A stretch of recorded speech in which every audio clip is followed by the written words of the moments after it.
ആകാശവാണി. നമസ്കാരം. പ്രത്യേക വാർത്താ ബുള്ളറ്റിൻ വായിക്കുന്നത് ദേവിപ്രിയ. ആഗോളതലത്തിൽ ബഹുസ്വരമായ പരിഷ്കരണങ്ങൾക്ക് ഷാങ്ഹായ് സഹകരണ സംഘടനയുടെ പൂർണ്ണ പിന്തുണ ഇന്ത്യ പ്രതീക്ഷിക്കുന്നുണ്ടെന്ന് പ്രധാനമന്ത്രി നരേന്ദ്രമോദി. 20ാമത് ഷാങ്ഹായ് സഹകരണ ഉച്ചകോടിയെ വീഡിയോ കോൺഫറൻസിംഗിലൂടെ അഭിസംബോധന ചെയ്ത് സംസാരിക്കുകയായിരുന്നു അദ്ദേഹം. ഐക്യരാഷ്ട്ര സംഘടന രൂപീകരിച്ച് 75 വർഷങ്ങൾ കഴിഞ്ഞിട്ടും ഇതുവരെ അതിന്റെ അടിസ്ഥാന ലക്ഷ്യങ്ങൾ പൂർത്തിയാക്കിയിട്ടില്ല. മഹാമാരി മൂലം പ്രതിസന്ധിയിലായ ലോകരാഷ്ട്രങ്ങൾ ഐക്യരാഷ്ട്ര സംഘടനയുടെ സമ്പൂർണ്ണ പരിവർത്തനം ആഗ്രഹിക്കുന്നതായും പ്രധാനമന്ത്രി പറഞ്ഞു. ബീഹാർ നിയമസഭാ തെരഞ്ഞെടുപ്പിൽ ബിജെപി ജെഡിയു നേതൃത്വത്തിലുള്ള എൻഡിഎ സഖ്യത്തിന് 98 സീറ്റുകളിൽ മുന്നേറ്റം. ഫലം പ്രഖ്യാപിച്ച സീറ്റുകളിൽ 31 എണ്ണത്തിൽ എൻഡിഎ വിജയിച്ചു. ആർജെഡി നേതാവ് തേജസ്വി യാദവ് നേതൃത്വം നൽകുന്ന ആർജെഡി കോൺഗ്രസ് ഇടത് മഹാസഖ്യം 79 സീറ്റുകളിലാണ് മുന്നേറുന്നത്. ഫലം പ്രഖ്യാപിച്ച 26 സീറ്റുകളിൽ മഹാസഖ്യം വിജയം നേടി. 122 സീറ്റുകളാണ് കേവല ഭൂരിപക്ഷം നേടാൻ ആവശ്യം. തെരഞ്ഞെടുപ്പിലെ സമ്പൂർണ്ണ ഫലം രാത്രി വൈകിയേ പുറത്തുവരികയുള്ളൂ എന്ന് തെരഞ്ഞെടുപ്പ് കമ്മീഷൻ അറിയിച്ചു. 243 അംഗ ബീഹാർ നിയമസഭയിലേക്കുള്ള തെരഞ്ഞെടുപ്പ് 3 ഘട്ടങ്ങളായാണ് നടന്നത്. 11 സംസ്ഥാനങ്ങളിലെ 58 മണ്ഡലങ്ങളിലേക്ക് നടന്ന നിയമസഭാ ഉപതെരഞ്ഞെടുപ്പിന്റെ വോട്ടെണ്ണൽ പുരോഗമിക്കുന്നു. മധ്യപ്രദേശിൽ ഉപതെരഞ്ഞെടുപ്പ് നടന്ന 28 സീറ്റുകളിൽ 14 സീറ്റുകളിൽ ബിജെപി ലീഡ് ചെയ്യുന്നു. 7 സീറ്റുകളിൽ കോൺഗ്രസ് മുന്നിലാണ്. ബിഎസ്പി 1 സീറ്റിൽ ലീഡ് ചെയ്യുന്നുണ്ട്. ഫലം പ്രഖ്യാപിച്ച 5 സീറ്റുകളിൽ ബിജെപിയും ഒരിടത്ത് കോൺഗ്രസും വിജയിച്ചു. ഗുജറാത്തിൽ ഉപതെരഞ്ഞെടുപ്പ് നടന്ന 8 മണ്ഡലങ്ങളിലും 5 സീറ്റുകളിൽ ബിജെപി മുന്നിലാണ്. 3 ബിജെപി വിജയം നേടി. ഝാർഖണ്ഡിൽ 2 സീറ്റുകളിൽ ഒന്നിൽ ജെഎംഎം സ്ഥാനാർത്ഥിയും മറ്റൊന്നിൽ കോൺഗ്രസ് സ്ഥാനാർത്ഥിയും വിജയിച്ചു. ബീഹാറിൽ ഉപതെരഞ്ഞെടുപ്പ് നടന്ന ബാൽമീകി നഗർ പാർലമെന്റ് മണ്ഡലത്തിൽ ജെഡിയു സ്ഥാനാർത്ഥി സുനിൽകുമാർ മഹാതോ വിജയിച്ചു. ജെഡിയു എംപി ബൈദ്യനാഥ് പ്രസാദ് മഹാതോ അന്തരിച്ചതിനെ തുടർന്നാണ് ബാൽമീകി നഗറിൽ ഉപതെരഞ്ഞെടുപ്പ് നടക്കുന്നത്. ബൈദ്യനാഥ് പ്രസാദ് മഹാതോയുടെ മകനാണ് സുനിൽകുമാർ. കോൺഗ്രസിലെ പ്രവേശ് കുമാർ മിശ്രയെയാണ് പരാജയപ്പെടുത്തിയത്.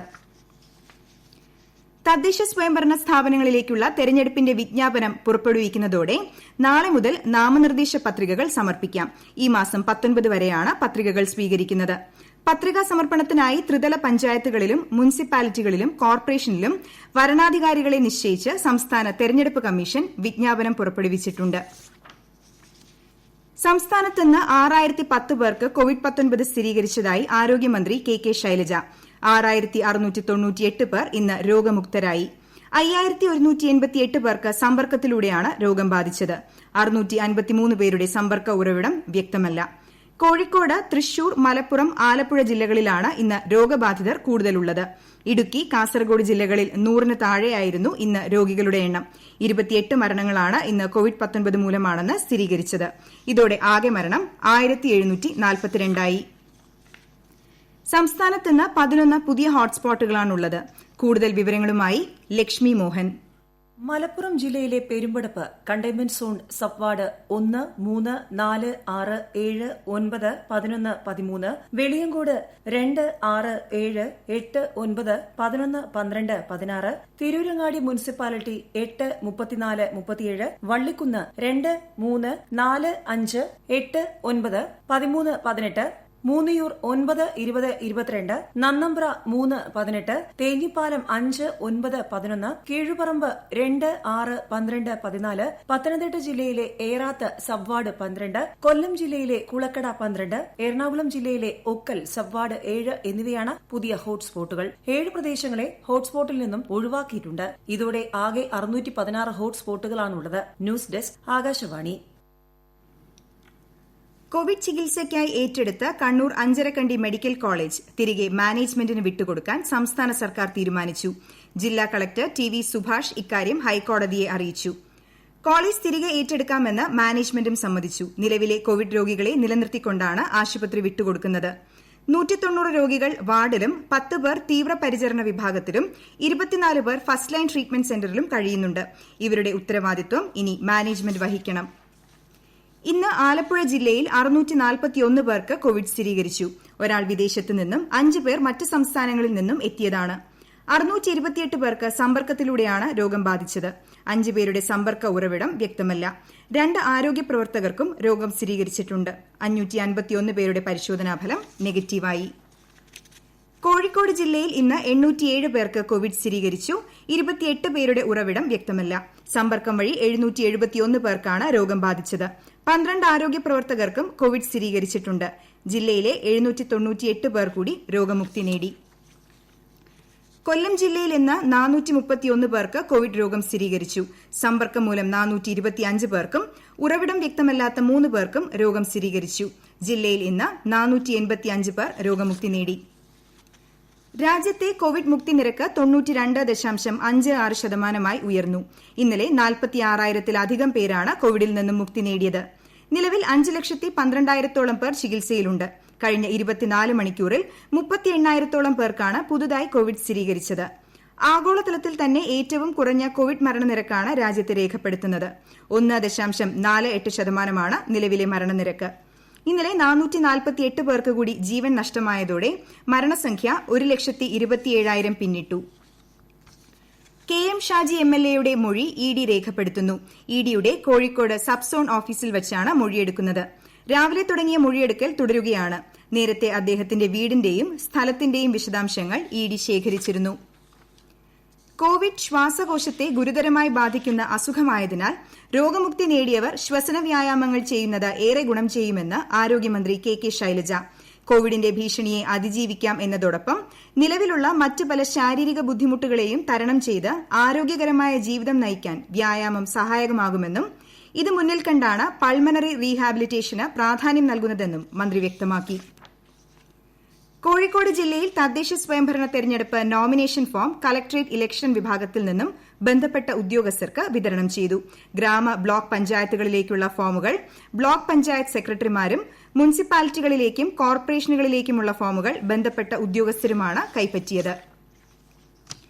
ചേർത്തലയിൽ 1,750 ലിറ്റർ സ്പിരിറ്റ് പിടിച്ചെടുത്തു. ചേർത്തല റെയിൽവേ സ്റ്റേഷന് സമീപം പാർക്ക് ചെയ്തിരുന്ന മിനി ബസിൽ നിന്നാണ് സ്പിരിറ്റ് പിടിച്ചത്. 50 കന്നാസുകളിലായി സൂക്ഷിച്ച നിലയിലായിരുന്നു സ്പിരിറ്റ്. ജ്വല്ലറി നിക്ഷേപ തട്ടിപ്പ് കേസിൽ MC കമറുദ്ദീൻ MLAയെ 2 ദിവസത്തെ പോലീസ് കസ്റ്റഡിയിൽ വിട്ടു. ഹോസ്ദുർഗ് മജിസ്ട്രേറ്റ് കോടതിയുടേതാണ് നടപടി. MLAയുടെ ജാമ്യാപേക്ഷ വ്യാഴാഴ്ചത്തേക്ക് മാറ്റി. തെളിവുകൾ ശേഖരിക്കാൻ സമയം വേണമെന്ന പ്രോസിക്യൂഷൻ വാദത്തെ തുടർന്ന് കോടതി അദ്ദേഹത്തെ 2 ദിവസത്തെ കസ്റ്റഡിയിൽ വിടാൻ തീരുമാനിക്കുകയായിരുന്നു. അതേസമയം കസ്റ്റഡി കാലാവധി ചുരുക്കണമെന്ന് കമറുദ്ദീന്റെ അഭിഭാഷകൻ കോടതിയിൽ ആവശ്യപ്പെട്ടു. വയനാട്ടിൽ പോലീസുമായുണ്ടായ ഏറ്റുമുട്ടലിൽ മാവോയിസ്റ്റ് കൊല്ലപ്പെട്ട സംഭവം ജില്ലാ കളക്ടർ ഡോക്ടർ അദീല അബ്ദുള്ള അന്വേഷിക്കും. ഇത് സംബന്ധിച്ച് സർക്കാർ ഉത്തരവ് പുറത്തിറക്കി. അന്വേഷണം പൂർത്തിയാക്കി 3 മാസത്തിനകം റിപ്പോർട്ട് നൽകാനാണ് ആഭ്യന്തര വകുപ്പ് additional chief secretary TK Jose ഇറക്കിയ ഉത്തരവിൽ നിർദ്ദേശിച്ചിരിക്കുന്നത്. ആലപ്പുഴ ജില്ലയിൽ എലിപ്പനി കേസുകൾ കൂടിവരുന്ന സാഹചര്യത്തിൽ ജനങ്ങൾ ജാഗ്രത പാലിക്കണമെന്ന് ജില്ലാ മെഡിക്കൽ ഓഫീസർ അറിയിച്ചു. പനിയുള്ളവർ ആരോഗ്യ പ്രവർത്തകരുടെ നിർദ്ദേശപ്രകാരം പരിശോധനകൾ നടത്തണം. ജില്ലയിൽ കുളങ്ങളിലും തോടുകളിലും വെള്ളക്കെട്ടുകളിലും ചതുപ്പ് പ്രദേശങ്ങളിലും മീൻ പിടിക്കുന്നവരിൽ എലിപ്പനി കൂടുതലായി പിടിപെടുന്നതായി കണ്ടുവരുന്നുണ്ട്. എലിപ്പനിക്കുള്ള പ്രതിരോധ ഗുളിക ഡോക്സിസൈക്ലിൻ സർക്കാർ കേന്ദ്രങ്ങളിൽ നിന്നും സൌജന്യമായി ലഭിക്കും. തൃശൂർ പാലിയേക്കര ടോൾ പ്ലാസയിലെ ജീവനക്കാർക്ക് കോവിഡ് സ്ഥിരീകരിച്ചതിനെ തുടർന്ന് യൂത്ത് കോൺഗ്രസ് പ്രവർത്തകർ ടോൾ പിരിവ് തടഞ്ഞു. ഇന്ന് നടത്തിയ ആന്റിജൻ പരിശോധനയിൽ 11 ജീവനക്കാർക്ക് കൂടി കോവിഡ് സ്ഥിരീകരിച്ചു. രാജ്യത്തെ ഓഹരി വിപണികളിൽ നേട്ടം. മുംബൈ ഓഹരി സൂചിക സെൻസെക്സ് 680 പോയിന്റ് നേട്ടത്തിൽ 43,277-ലും ദേശീയ ഓഹരി സൂചിക നിഫ്റ്റി 178 പോയിന്റ് ഉയർന്ന് 12,631-ലുമാണ് വ്യാപാരം അവസാനിപ്പിച്ചത്. ദുബായിൽ നടക്കുന്ന IPL ഫൈനലിൽ മുംബൈ ഇന്ത്യൻസിനെതിരെ ബാറ്റിംഗ് തെരഞ്ഞെടുത്ത ഡൽഹി ക്യാപിറ്റൽസ് ഒടുവിൽ വിവരം ലഭിക്കുമ്പോൾ 18 ഓവറിൽ 5 വിക്കറ്റ് നഷ്ടത്തിൽ 142 റൺസ് എന്ന നിലയിൽ. കോതമംഗലം പള്ളി ഏറ്റെടുക്കണമെന്ന കോടതി ഉത്തരവ് നടപ്പാക്കാത്ത സർക്കാർ നടപടിയെ ഹൈക്കോടതി രൂക്ഷമായി വിമർശിച്ചു. രാഷ്ട്രീയ സ്വാധീനത്താലാണ് ഉത്തരവ് നടപ്പാക്കാൻ കാലതാമസം വരുത്തുന്നതെന്ന് കരുതേണ്ടിവരുമെന്നും ഹൈക്കോടതി പറഞ്ഞു. ജില്ലാ കളക്ടർ ആ സ്ഥാനത്തിരിക്കാൻ അർഹനല്ലെന്ന് പറഞ്ഞ ഹൈക്കോടതി ഇക്കാര്യത്തിൽ ജില്ലാ കളക്ടർ വിശ്വാസ്യത നഷ്ടപ്പെടുത്തിയെന്നും ചൂണ്ടിക്കാട്ടി. പള്ളി ഏറ്റെടുത്ത് താക്കോൽ കൈമാറാൻ തയ്യാറാണെന്ന് സർക്കാർ ഹൈക്കോടതിയെ അറിയിച്ചു. കോവിഡിന്റെ പശ്ചാത്തലത്തിൽ ഇത്തവണത്തെ ശബരിമല തീർത്ഥാടകർക്കുള്ള ആരോഗ്യ മാർഗനിർദ്ദേശങ്ങൾ പുറത്തിറക്കി. തീർത്ഥാടകർ ഒരിക്കലും അടുത്തടുത്ത് വരാതിരിക്കാൻ ശ്രദ്ധിക്കണം. പ്രതിദിനം നിശ്ചിത എണ്ണത്തിൽ കൂടുതൽ തീർത്ഥാടകരെ അനുവദിക്കില്ല. യാത്ര ചെയ്യുമ്പോൾ കൈകഴുകൽ, ശാരീരിക അകലം, മുഖാവരണം ഉപയോഗിക്കൽ എന്നിവ പാലിക്കേണ്ടതാണ്. കേരള മാനേജ്മെന്റ് അസോസിയേഷന്റെ 2020-ലെ ടെക്നോളജി ലീഡർഷിപ്പ് പുരസ്കാരം ADGPയും സൈബർ ഡോം നോഡൽ ഓഫീസറുമായ മനോജ് എബ്രഹാം IPSന്. പ്രത്യേക വാർത്താ ബുള്ളറ്റിൻ കഴിഞ്ഞു. അടുത്ത വാർത്താ പ്രക്ഷേപണം ഇനി നാളെ രാവിലെ 6:45-ന്.